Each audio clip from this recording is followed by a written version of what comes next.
puntuales, tres cosas puntuales. Número uno, eh, debemos quitarnos de la mente, ¿verdad? Que son las fiestas judías.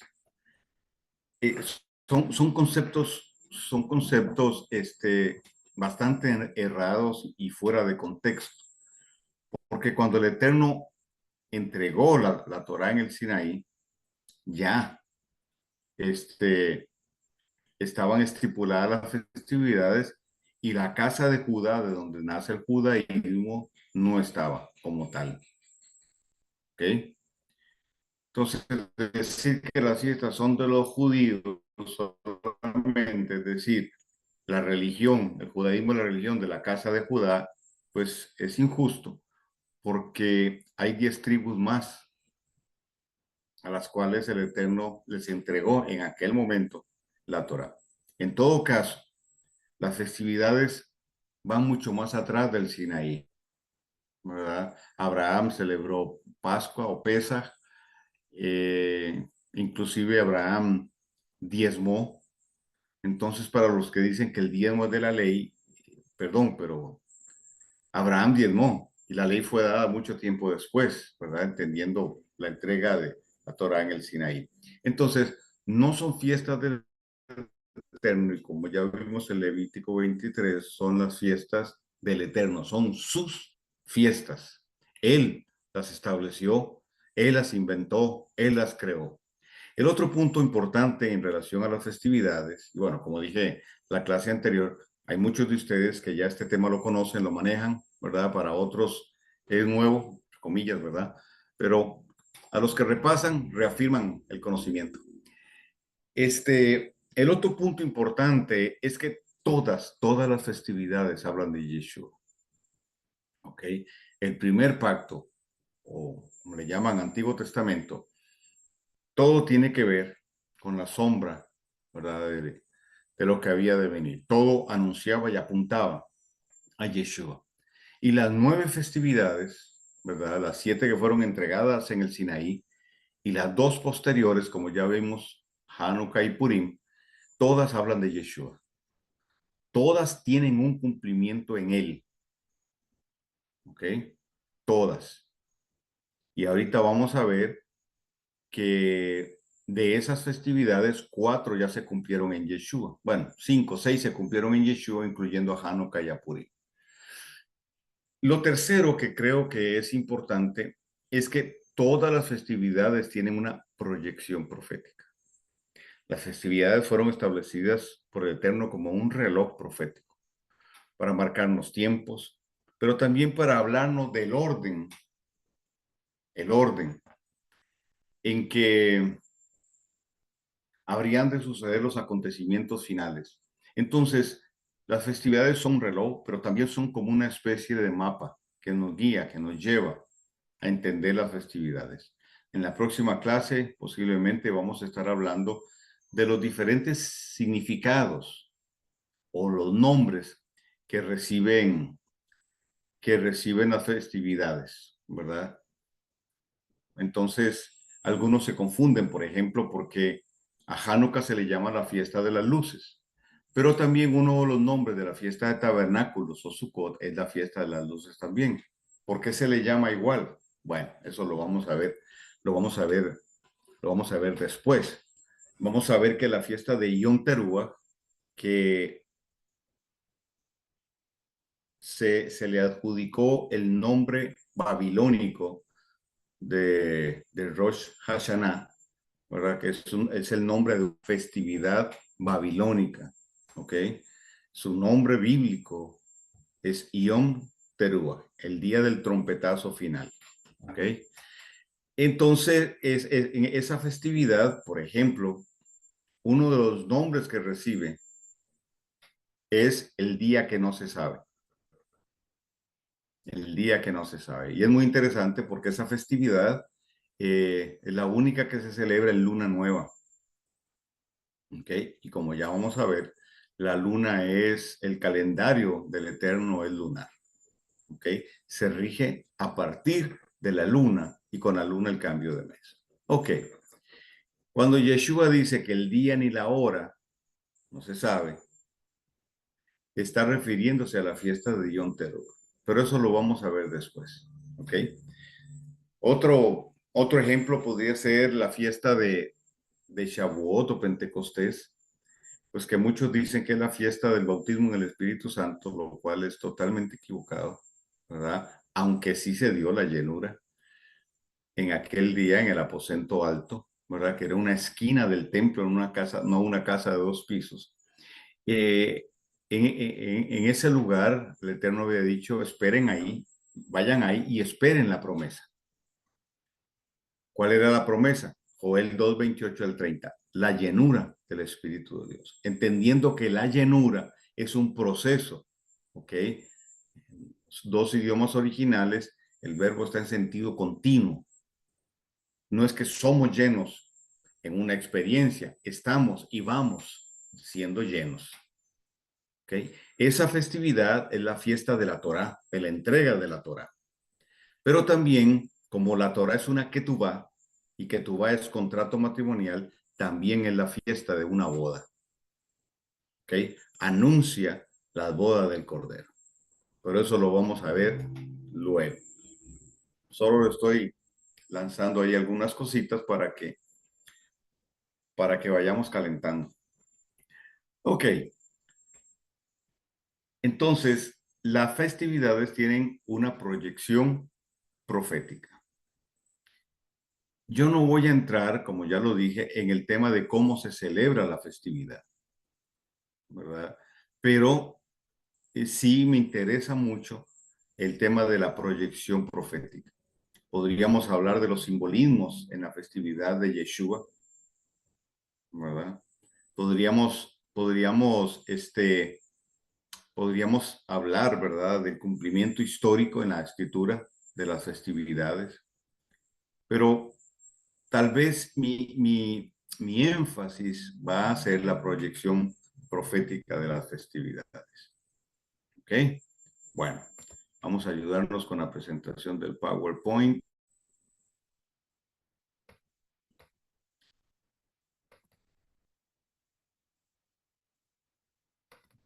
Ya. Ok.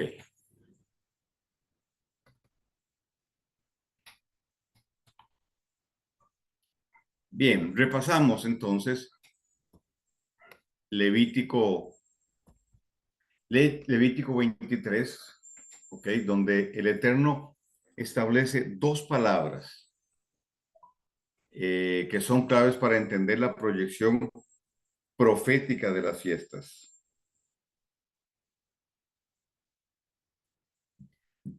¿Ok? El verso 2 de Levítico 23 dice, habla a los hijos de Israel y diles que las fiestas, Moedim, solemnes del Eterno, dice, mis fiestas solemnes, el Eterno reafirma eso, que son proclamadas como asambleas sagradas, son estas. Entonces, ahí hay dos palabras, Moed, que significa ciclo, cita, tiempo señalado. Entonces, toda festividad obedece a un tiempo señalado por el Eterno. Ese tiempo señalado es una asamblea, una convocatoria, donde se da la convergencia de el Eterno con su pueblo convocado. Entonces, es una cita dentro de un ciclo, ¿ok? Dentro del ciclo de las festividades. De tal manera que si el Eterno lo estableció así, si la vigencia de las fiestas todavía está, o sea, si las fiestas todavía son vigentes, quiere decir que el Eterno, al citarnos, es porque Él está comprometido a acudir a esa cita y entonces, en esa cita, hacer algo específico. Hay varios pasajes en la escritura, ¿verdad? Varios no, bastantes pasajes en la escritura donde vemos acontecimientos claves que se dieron en un tiempo de festividad. Y es muy interesante, a lo largo del tiempo, ¿verdad? A muchos pastores, apóstoles, este tema que ellos llaman judaizantes, ¿verdad? A nosotros los que estamos metidos en esto. Este tema les causa comezón, a algunos les causa temor.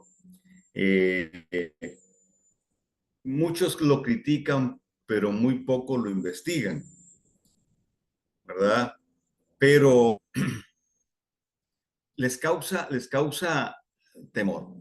Y a mí me hace mucha gracia porque entonces yo veo que se anuncia tal congreso y en algunos de esos yo he sido invitado, pero me hace gracia que entonces establecen un congreso, un seminario, una convocatoria, eh, o lo que llaman muchos un altar de adoración, etcétera. Y dicen, es que Dios nos dirigió a esta fecha. Por supuesto que Dios los dirigió a esta fecha. Por supuesto que de esa fecha les habló el Eterno. Lo que no saben es que esa fecha corresponde a una festividad. Entonces, aún sin saberlo, muchos están celebrando fiestas y haciendo lo que en una fiesta se debía hacer: la convocatoria, una asamblea y esperar que el Eterno se mueva en una dirección específica. Ahora, la siguiente palabra es Hag, de la raíz Hagag, que significa moverse en círculos. Moverse en círculos. Ok. Esta palabra Hagag no solo habla de un tipo de danza, ok, moverse en círculos, sino también habla de un proceso ascendente. Es decir, como ya leímos, Proverbios 4:18 dice que la senda del justo es como la luz de la aurora que va en aumento hasta que el día es perfecto. Es decir, el Eterno nos está describiendo nuestro caminar, no como un caminar natural, sino un caminar que se define en un torbellino, porque la palabra senda significa torbellino. Es un proceso ascendente que se compara con el proceso del astro rey, el sol, en su levantamiento hasta que llega al cenit. Y de forma muy interesante, cuando el sol está en su cenit, usted está debajo del sol, la única sombra que hay es la que está debajo de la planta de tu pie. ¿Ok? Y eso también para mí tiene un significado muy interesante, muy hermoso y muy profundo, ¿verdad? Porque si nos vamos al simbolismo, ¿ok? Debajo de la planta de nuestro pie está todo aquello que tiene que ver o está representado por las tinieblas, por la oscuridad. Pero bueno, básicamente entonces tiene que ver con un caminar ascendente de algo menor a algo mayor. Eso define lo profético. De una gloria menor a una gloria mayor. ¿Okay? Gloria en gloria y de poder en poder. La vida del creyente está definida, esto ya lo he dicho varias veces, está definida a través de una trayectoria ascendente. La religiosidad es la que nos ha metido en una inercia, sin nada de proyección. Entonces, para muchos hoy, el gran énfasis es el culto, el templo y la reunión.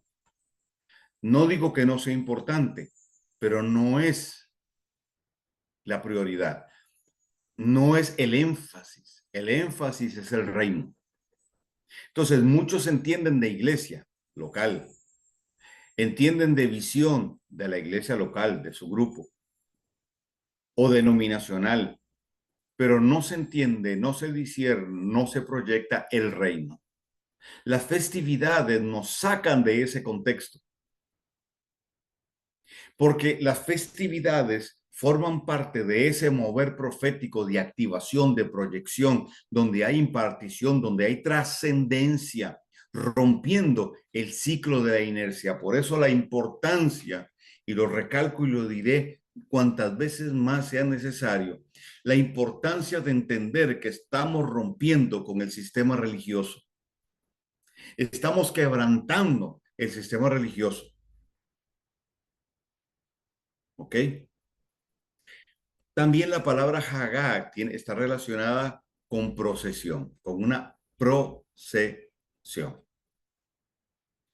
Y otro dato importante es que cuando el Eterno habla de las fiestas, el Levítico, también está incluida ahí la palabra ensayo. Las fiestas son un ensayo. ¿Por qué un ensayo? Un ensayo de lo que habría de venir. Nos estamos preparando para algo. ¿Usted ensaya para qué? Ensayamos para algo mayor. Ensayamos para cuando llegue el día de la presentación. Entonces, si las festividades, como algunos creen, son para los judíos y no son para nosotros, ¿verdad? Y dicen algunos, para nosotros los cristianos, entonces, ¿por qué el Eterno establece que son uno, estatuto perpetuo, y dos? En la palabra Hagag también está implícito el que sea un ensayo. ¿Por qué ensayo? ¿Para qué vamos a ensayar?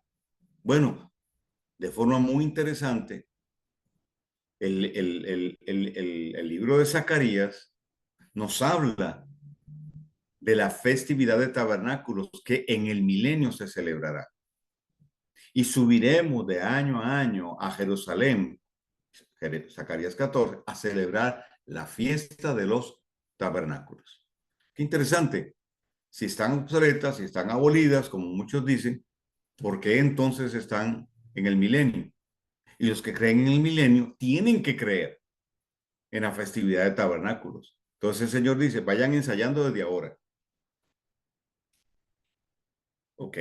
Los Moedim son tiempos definidos por el Eterno, una cita, un punto de convergencia, desarrollando un proceso ascendente para establecer el cumplimiento pleno del plan de redención y lo profetizado por sus siervos los profetas, según Hechos 3, 19 al 21.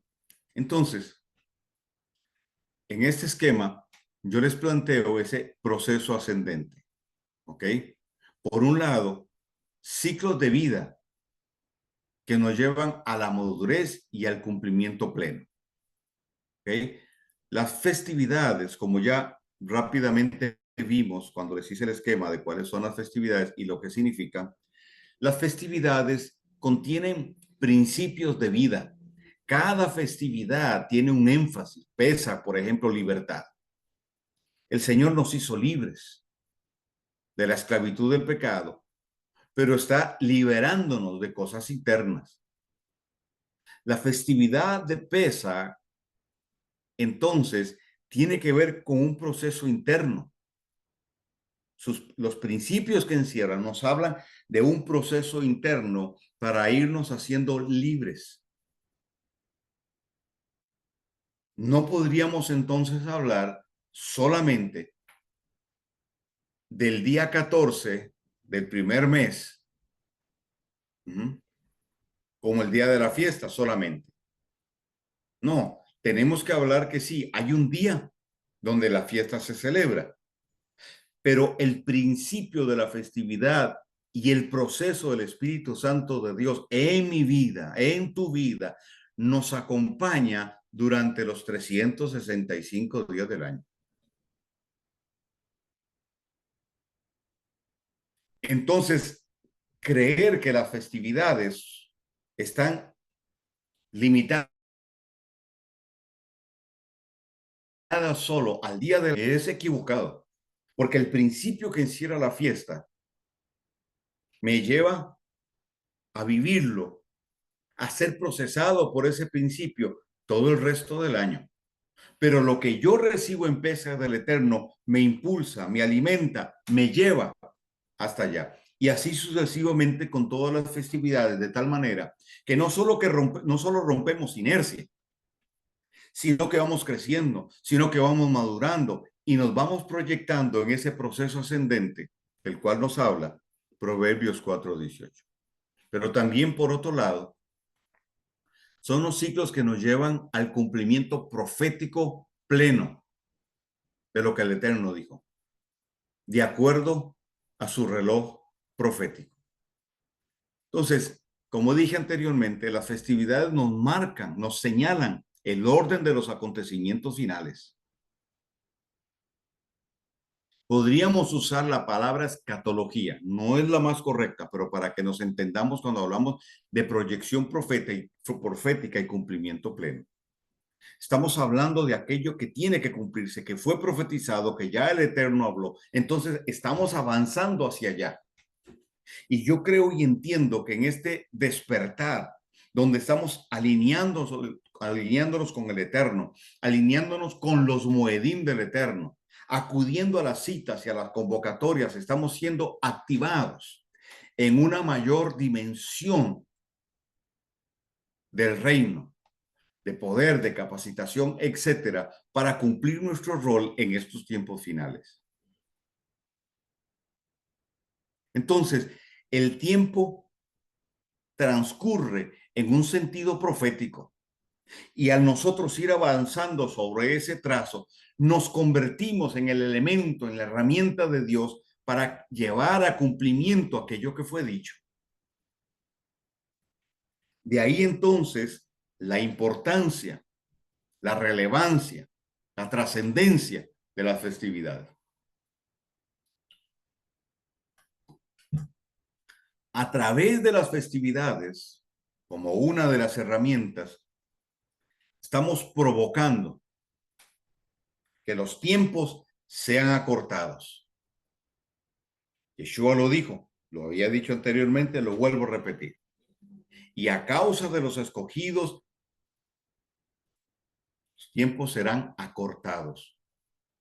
¿Okay? No es para que nos saquen de aquí porque nos puede llevar el diablo, sino es por causa de que en la medida que nosotros nos alineamos con el trazo, nos montamos sobre el trazo y el Eterno va construyendo su diseño en nosotros y con nosotros, el reino se va expandiendo, la luz avanza y las tinieblas son reducidas hasta que se cumpla todo lo que fue dicho.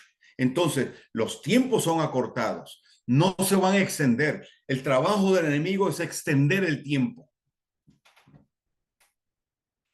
El trabajo del enemigo es prolongar en esa inercia que no solo generó el sistema religioso, sino también el sistema babilónico. Es inercia.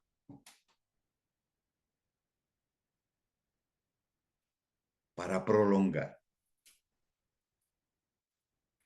Pero en la medida que nosotros nos vamos compenetrando con esta esencia,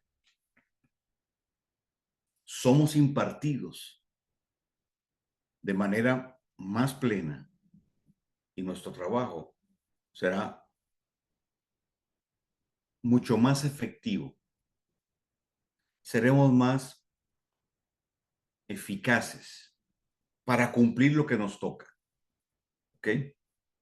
Porque nos estamos parando sobre la plataforma de lo que otros atrás de nosotros, hace 20, 30, 40, 50, etcétera, años, hicieron.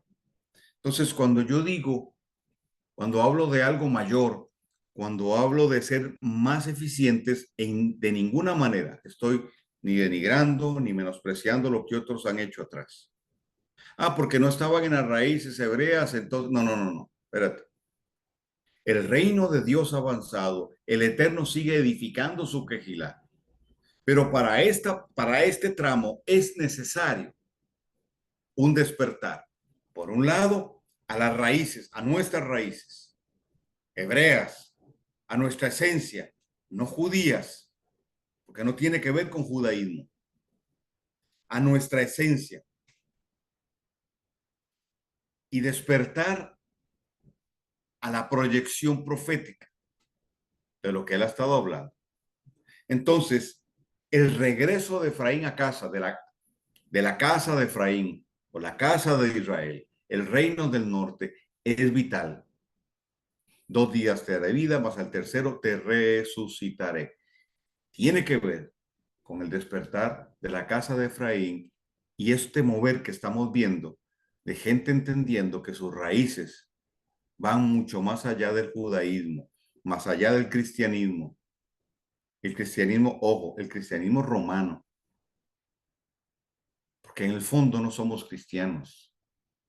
Nuestras raíces están allá con Abraham. Ok, ok, entonces,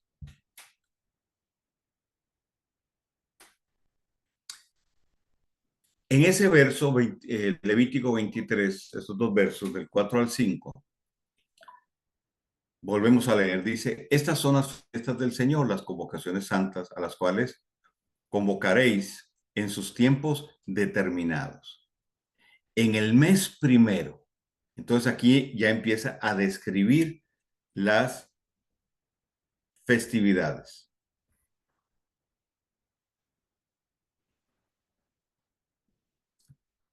¿Ok? Y dice, en el mes primero, es el mes que se le llama Aviv o el mes babilónico, que es Nisan. Es a partir de este mes que se cuentan los meses. En Éxodo 12, el Eterno establece el primer mes, ¿verdad? Y para identificarlo, el mes de Aviv. Y a partir de ahí, entonces, empieza la cuenta de los meses. Cuando nosotros revisamos escritura, el Eterno no le puso nombre ni a los días ni a los días de la semana, ni a los meses del año. ¿Ok?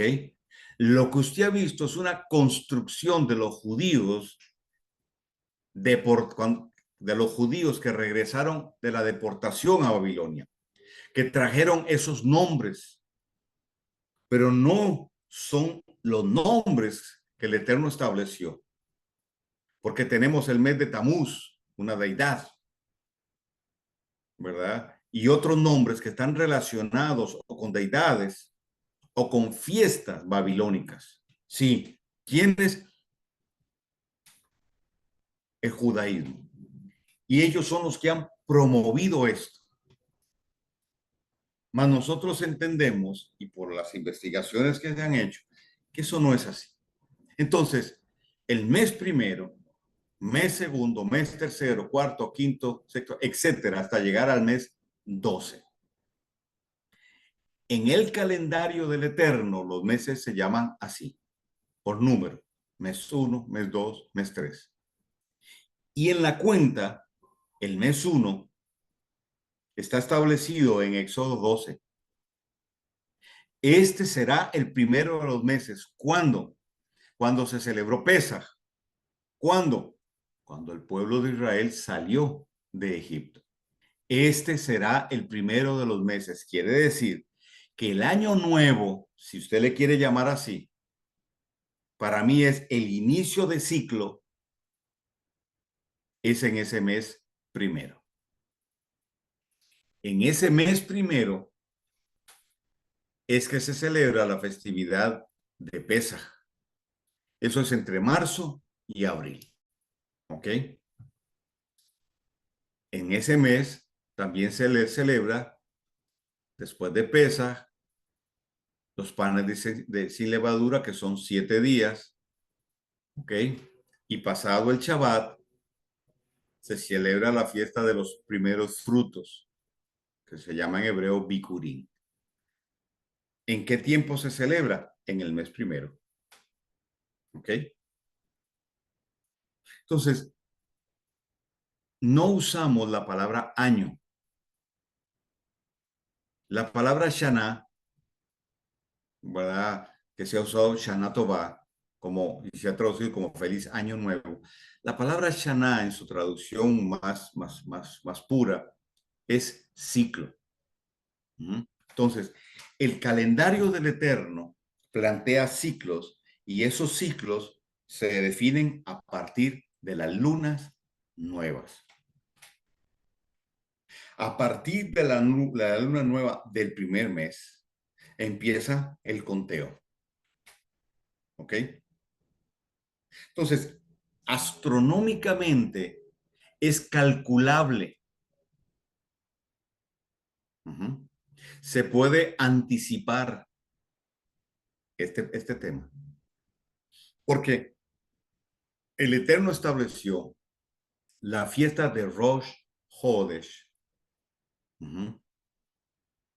La fiesta de Rosh Hodesh como la fiesta del cambio de mes. Eso lo vamos a ver en más detalle después.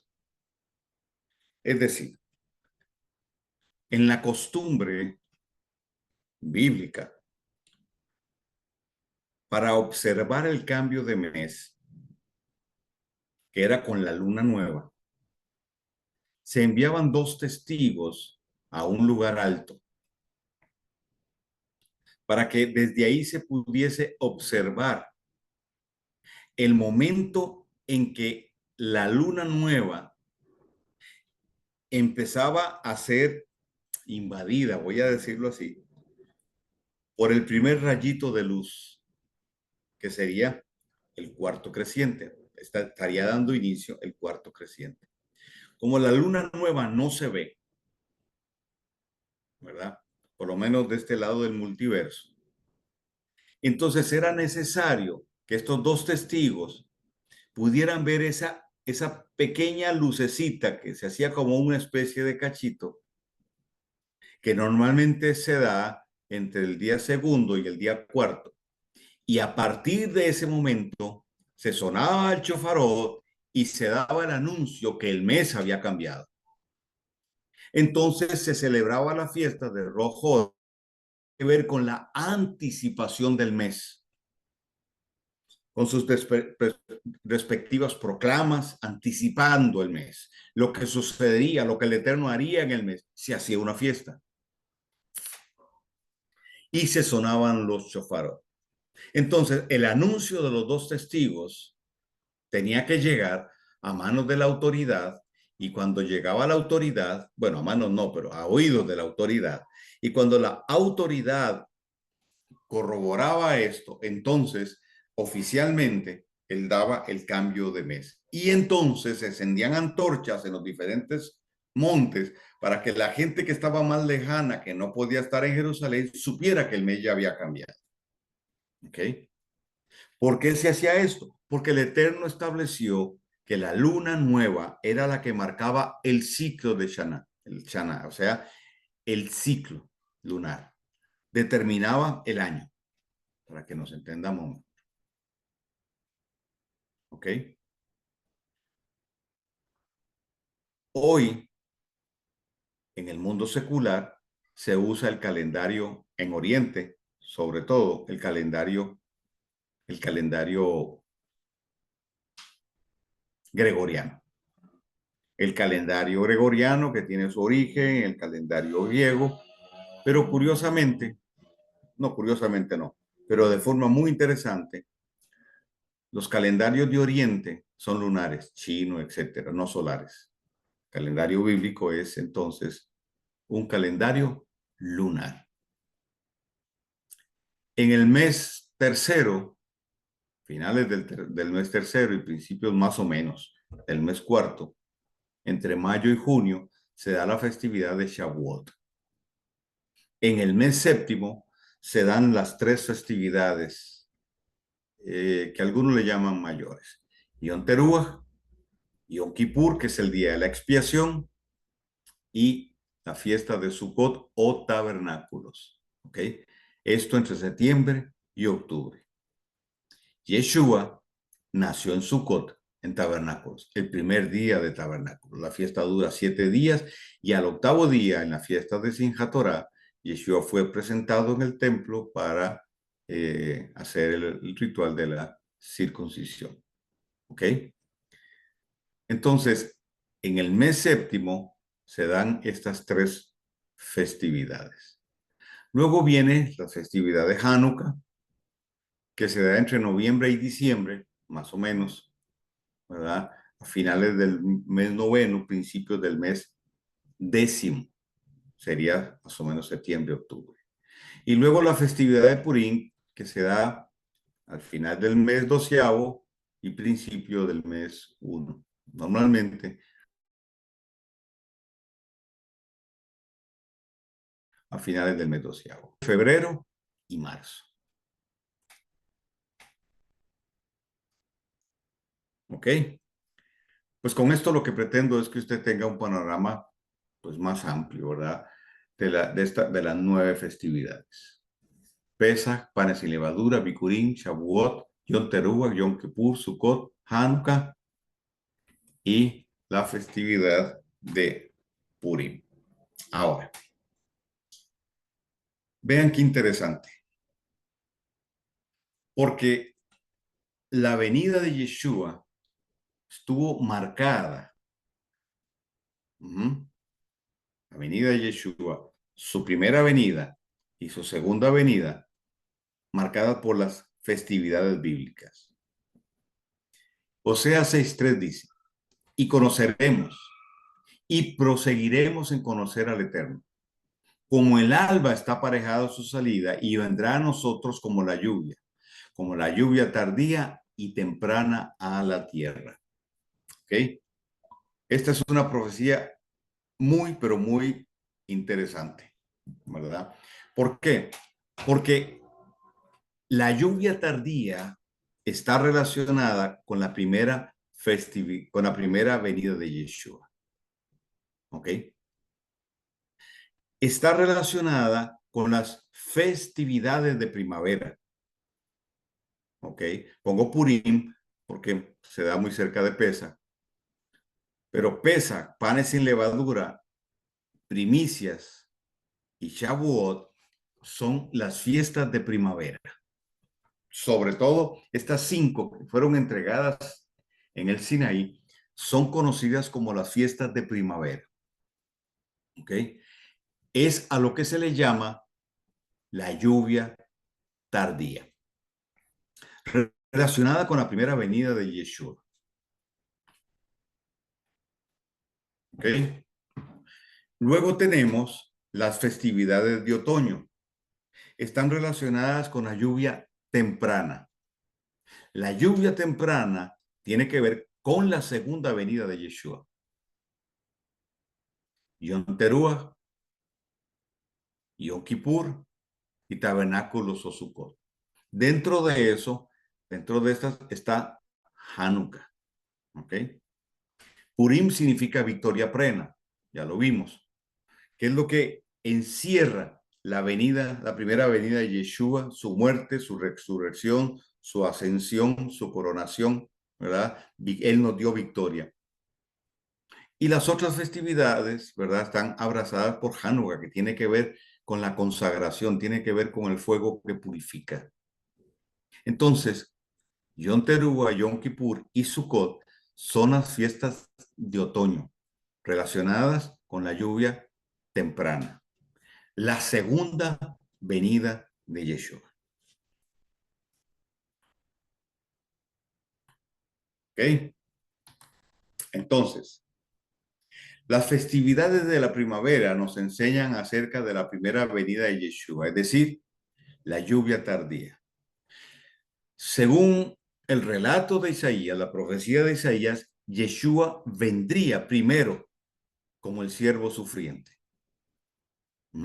Entonces, las primeras festividades, esas primeras 4 festividades de la lluvia tardía, las fiestas de primavera anunciaban que el siervo sufriente vendría. Yeshua vendría y moriría como el cordero de Pesaj para redimirnos con su sangre de los pecados.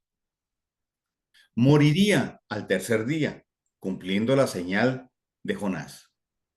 Moriría un miércoles a las 3 de la tarde y resucitaría al final del Shabbat y al principio de la fiesta de las primicias, siendo él la primicia entonces de la resurrección. ¿Ok? Pero él tenía que venir primero como el siervo sufriente. Luego entonces las festividades de otoño acerca de su segunda venida, la lluvia temprana. Estas festividades nos presentan a Yeshua ya no como el siervo sufriente, sino como el rey Mesías Ben David. Es decir, Yeshua vendría a la tierra, como dice Zacarías 14, pondrá sus pies sobre el monte de los olivos y entonces dará inicio al reino milenial, donde él desde Jerusalén gobernará con vara de hierro las naciones de la tierra. En el pensamiento judío rabínico del segundo templo, ¿ok? La casa de Judá, su expectativa era la venida del Mesías como el rey Ben David. Es decir, que Yeshua iba a venir como un rey con su ejército a derrocar, a derribar en ese tiempo, en ese momento, por ejemplo, bueno, a los opresores de Israel. Cuando hubo un gran énfasis en este punto fue en los tiempos de siglo 40 antes de Yeshua y después de Yeshua, los primeros años, ¿ok? De esa segunda parte que conocemos después de Yeshua o después de Jesucristo. La expectativa que había era que viniera el Mesías así, como un rey. En ese contexto, a quebrar el yugo de Roma sobre Israel, sobre el pueblo de Israel, sobre el pueblo del Eterno. Y a partir de ahí, entonces se iba a establecer el reino milenial. Pero en el contexto de estudio de la Torá, Isaías 53, los rabinos le han dado una interpretación diferente. Y en muchos casos prohíben la lectura de Isaías 53, que nos habla de quién, del siervo sufriente. Por eso entonces cuando Yeshua entra a Jerusalén montado en un pollino, cumpliendo la profecía bíblica, en tiempo de Pesaj. Doctora, lo puedo, me ha puesto el calzón negro porque estaba con este coso. Ay, mamita, por favor, apágueme el micrófono. Imagino que es este, que no. Apáguenos el micrófono, por favor.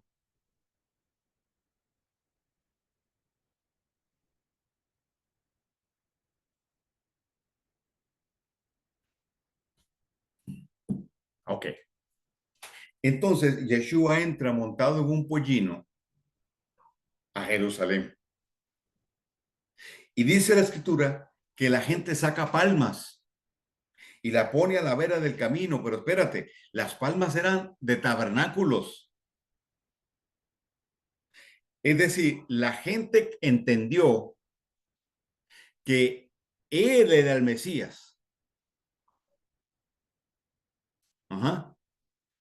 Sacan palmas porque así lo están recibiendo. Él es el Mesías que había de venir. Él está haciendo su entrada triunfal, no para ser coronado como rey, sino para morir en el madero. Pero la expectativa de ellos era que entraba para ser coronado como rey.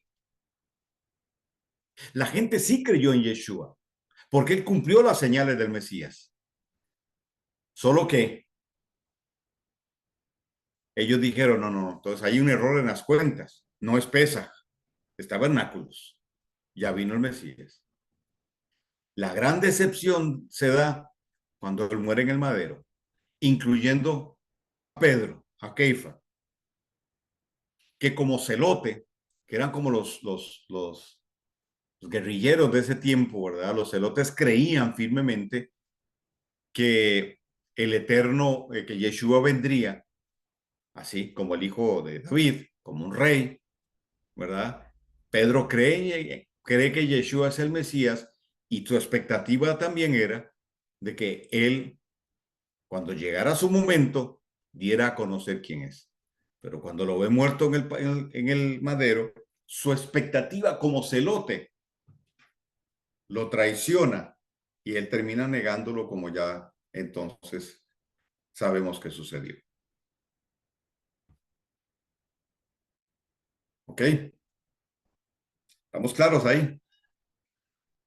Entonces, en Oseas 6:3, ¿verdad? Lo dice, lo volvemos a leer. Como está dispuesta el alba a su salida y vendrá a nosotros como la lluvia tardía y temprana a la tierra. La lluvia tardía y temprana en este pasaje generalmente se interpreta como la venida del Espíritu Santo, el Ruach HaKodesh.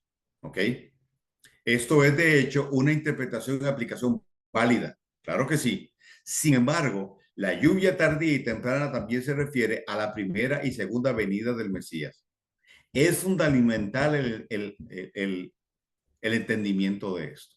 ¿Ok? Yeshua le dijo a aquellos en el camino de Maús, vayan a Jerusalén y esperen la promesa. ¿Cuál era la promesa? Que recibirían poder, serían investidos del Espíritu de Dios. En la primera venida de Yeshua, con su muerte y después en su ascensión, él enviaría al Ruach. Él dijo, yo les envío mi espíritu.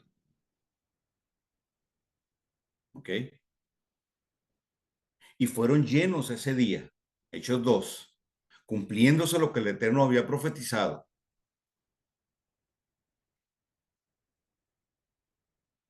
Entonces sí, tiene que ver con la venida del Espíritu Santo de Dios, pero anunciando primero la primera venida y luego entonces la segunda venida y un proceso ascendente de llenura del Espíritu de Dios a todos aquellos que han creído y que creerán en el Mesías hasta la segunda venida y su pueblo sea completado.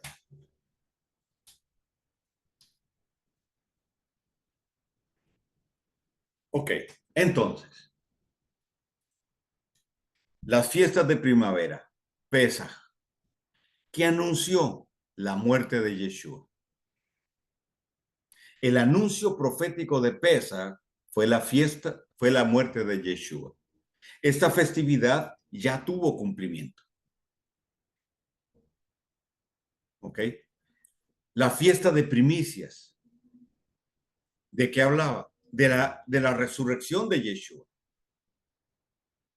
Y la fiesta de panes sin levadura hablaba de la sepultura de Yeshua.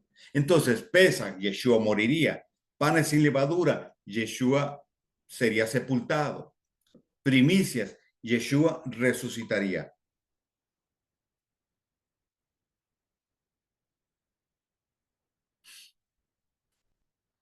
Y con su muerte, resurrección y ascensión, el cumplimiento de Shavuot, de la llenura del Espíritu de Dios. Es decir, la venida, ahí sí, cabe, vale decir que el Espíritu de Santo de Dios vino, descendió. Hoy no cabe, no vale decir desciende Espíritu de Dios porque ya está en nosotros y en medio de nosotros. En aquel momento descendió, cumpliendo lo que Joel había profetizado, cumpliendo lo que Yeshua en Juan 10 dijo, ¿verdad? Y en el último día de la gran fiesta, Yeshua se puso en pie y dijo, el que tiene sed, venga a mí y beba, porque de su interior correrán ríos de agua viva. Se estaba refiriendo a la llenura del Ruach, del Espíritu de Dios, y estaba proyectándose a Shavuot y el cumplimiento pleno, ¿verdad? De lo que había sido profetizado en relación a su primera venida. Entonces, aquí tenemos cumplidas estas 5 fiestas. Y Purim, que nos habla de victoria plena, la podemos incluir aquí. Repito, Purim y Hanukkah no son fiestas que se le entregaron al pueblo a Israel en el Sinaí. Se dieron posteriormente, pero como la intervención del Eterno fue tan clara, tan impresionante. Entonces estas festividades se incorporaron a la lista de fiestas, con mucha razón, con mucha validez, porque Purim plantea victoria plena, encierra, envuelve lo que Yeshua hizo, ¿verdad? Y lo que nos dio a nosotros. Ustedes son más que vencedores. Por otro lado, entonces tenemos las fiestas de otoño. La primera de ellas es Yom Teruah, que proclama un despertar. Esta es la gran proclama de Yom Teruah, un despertar. Pero específicamente en los acontecimientos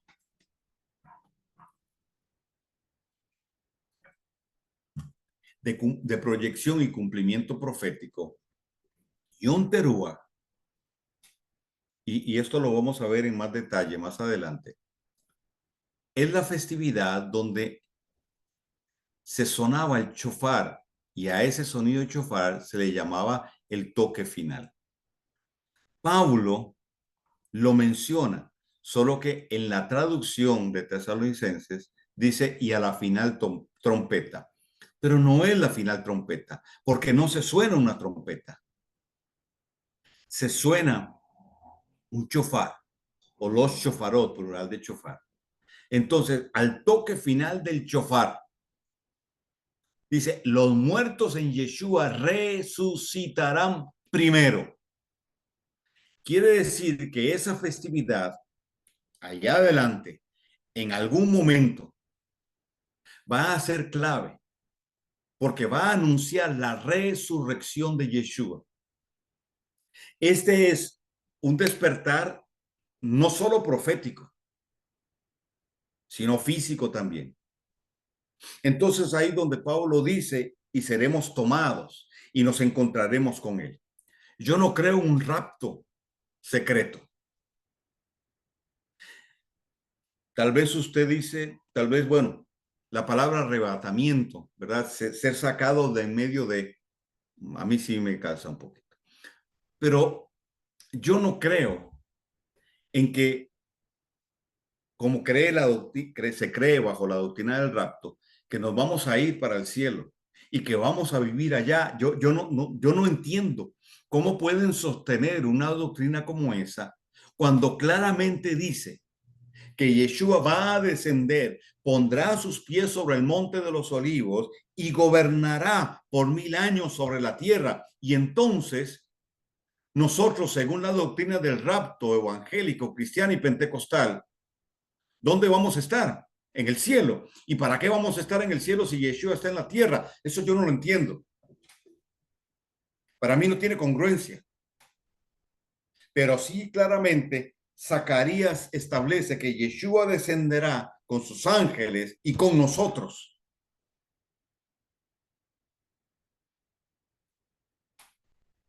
Descenderá.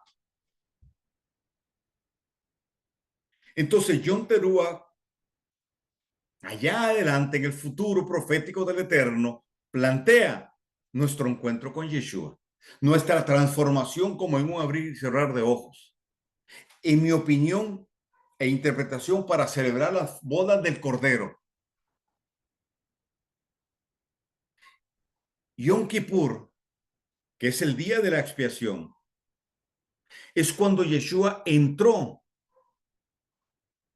al tabernáculo celestial, donde él llevó su ofición y llevó su propia sangre. Porque era necesario para cumplir lo que el Eterno estableció en Yom Kippur, que el sumo sacerdote tomara los dos machos cabríos, uno para Azazel y el otro para el Eterno, sacrificara el macho cabrío que era para Azazel, que era para el Eterno, y de esa sangre tomara y se la untara al macho cabrío que era para Azazel,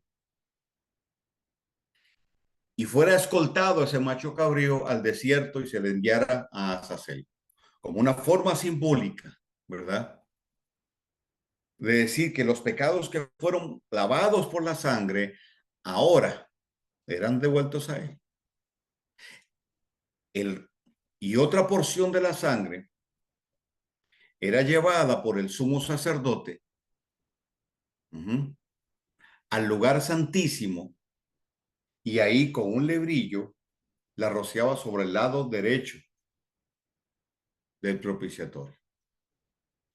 ¿Ok?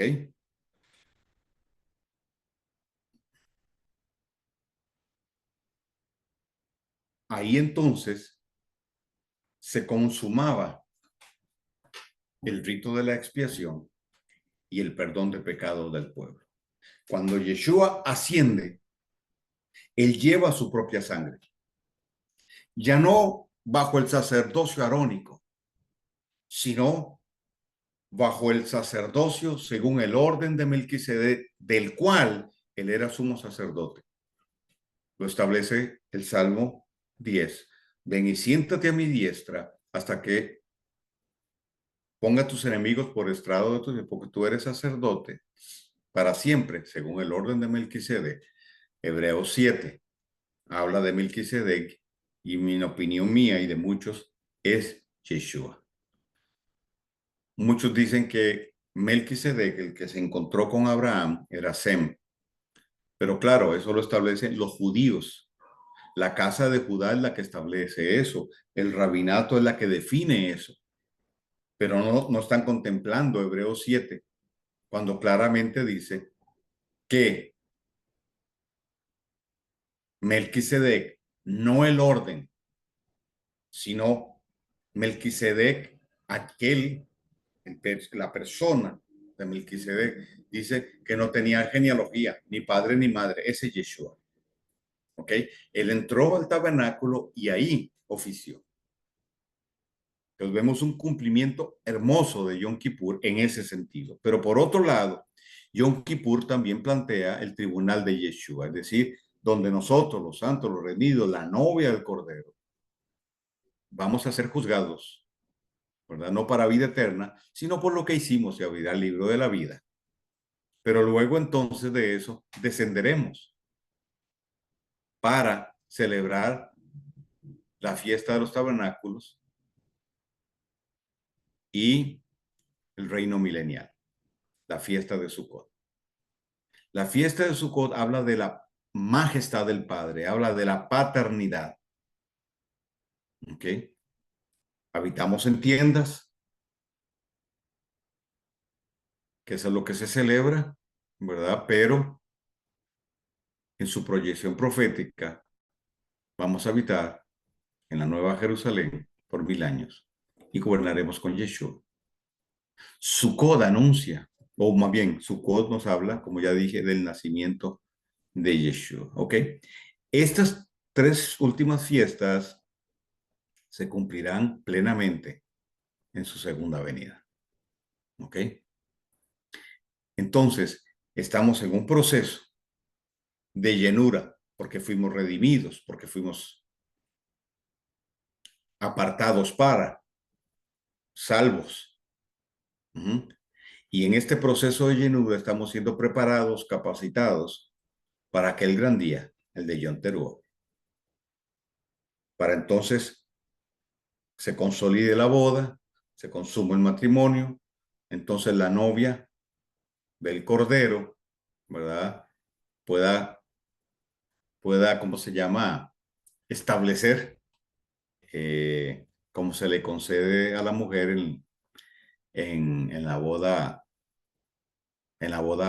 hebrea, judía, también la celebran, ¿verdad? Se le concede a la novia al final terminar de firmar la ketubá y entonces se da la fiesta de la boda. Y viviremos 1000 años con él y después de ahí ya veremos. ¿Ok? Entonces, si tienes el reloj correcto, te dará la hora correcta y no llegarás tarde a la cita. Si tienes el mapa correcto, llegarás al lugar señalado. Si tienes el plano exacto, lo que edifiques estará alineado al diseño del Eterno. No es suficiente creer. Hay que tener el reloj correcto, el mapa preciso y los planos del diseño original. Y en eso estamos. Las festividades entonces son vitales en todo esto. Y lo que les he dado es una pincelada.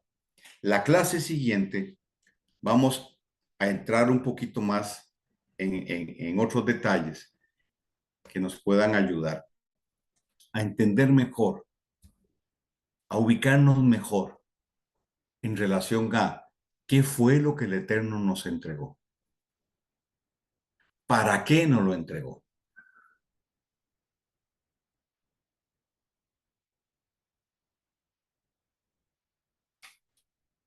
Entonces, decir que son las fiestas de los judíos, que no es para nosotros, es equivocado.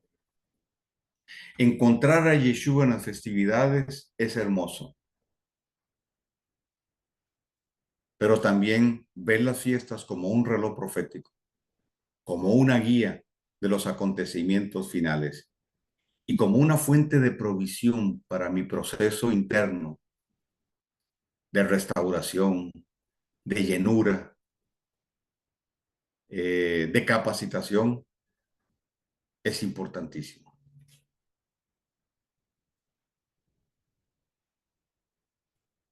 Esto nos lleva a pensar o a meditar en la forma de celebrarlo, cada festividad. La esencia profética a la hora de celebrar cada festividad y la proyección que nos hacen en ese proceso ascendente para que las promesas de cada fiesta se vayan cumpliendo en nosotros y cada vez nos vayan impulsando más alto. Como ustedes verán, hablar de las fiestas es hablar de algo que está lejos de la religión. Lejos de la religión, porque la religión ha hecho de las fiestas un ritual insulso. Sin lo profético, las festividades solo son un ritual.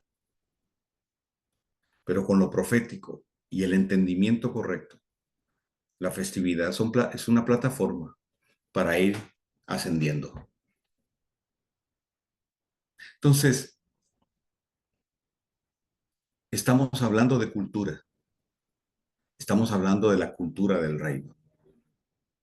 Recordemos que lo que el Eterno estableció es una quejilá, una comunidad de creyentes en Yeshua, que somos quejilá 24/7, que alberga hijos del Eterno 24/7, ciudadanos del reino 24/7, que viven una vida de adoración 24/7 y que buscan manifestar la cultura del reino 24/7. Entonces, las festividades son eso, parte de nuestra cultura.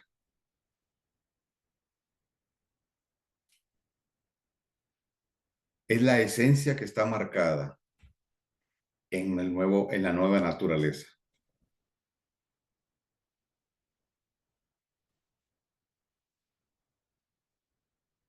Uh-huh.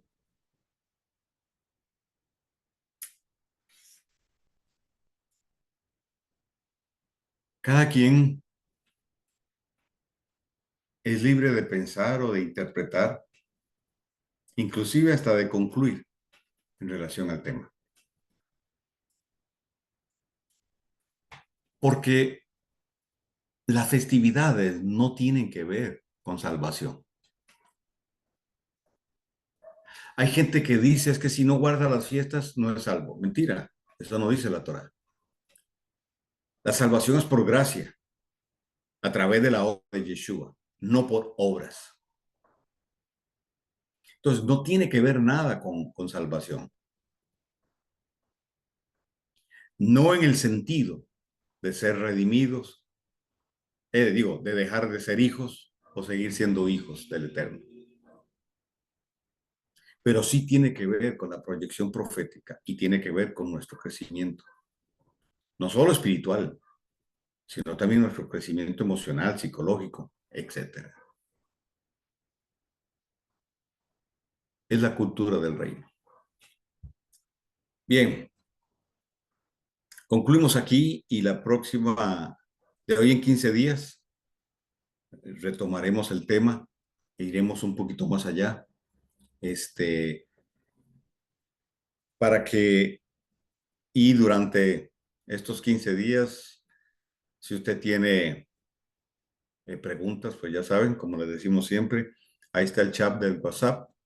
Digo, ustedes tienen mi chat personal, perdón, y me las hacen por ahí y yo con muchísimo gusto les contesto. Creo que a ninguno que me haya hecho una pregunta lo he dejado sin respuesta. Espero que no. Si no me lo recuerdan, y con mucho gusto, pues yo les responderé. Y como siempre les digo, pues hay que estudiar, hay que repasar. Eh, Nosotros vivimos en una yeshiva.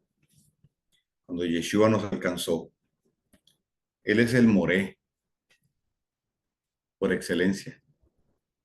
Y en el contexto nuestro, el contexto hebreo, nadie tiene un maestro si no pertenece a una yeshiva,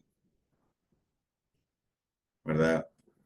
Que hemos traducido como escuela, pero realmente no es escuela. Yeshiva significa sentarse a los pies del maestro. Entonces, el trabajo de un maestro no solo es enseñar, sino impartir la sustancia de lo que enseña. Y a veces esa sustancia la alcanzamos cuando nosotros repasamos, cuando nosotros buscamos con la guía del Espíritu de Dios que lo que estamos escuchando sea revelado. Recuerden que en el griego la palabra rema tiene que ver con lo escrito. Perdón, la palabra logo tiene que ver con lo escrito, pero la palabra rema,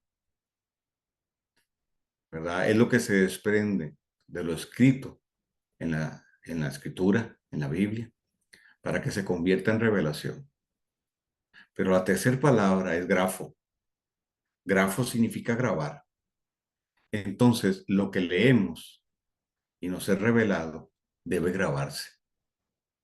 Y para eso es importante el repaso, el estudio, la meditación. Por eso Yeshua dijo, si permanecen en mi palabra. Es decir, si ustedes hacen lo de las vacas, toman el alimento, lo mastican, lo tragan, lo devuelven, lo vuelven a masticar, lo tragan, lo devuelven nuevamente, lo mastican y se lo tragan. Si ustedes rumean, si ustedes meditan, si ustedes profundizan, serán verdaderamente mis discípulos. Entonces van a conocer la verdad de ustedes mismos. Y esa verdad los va a hacer libres. Entonces, a rumiar se ha dicho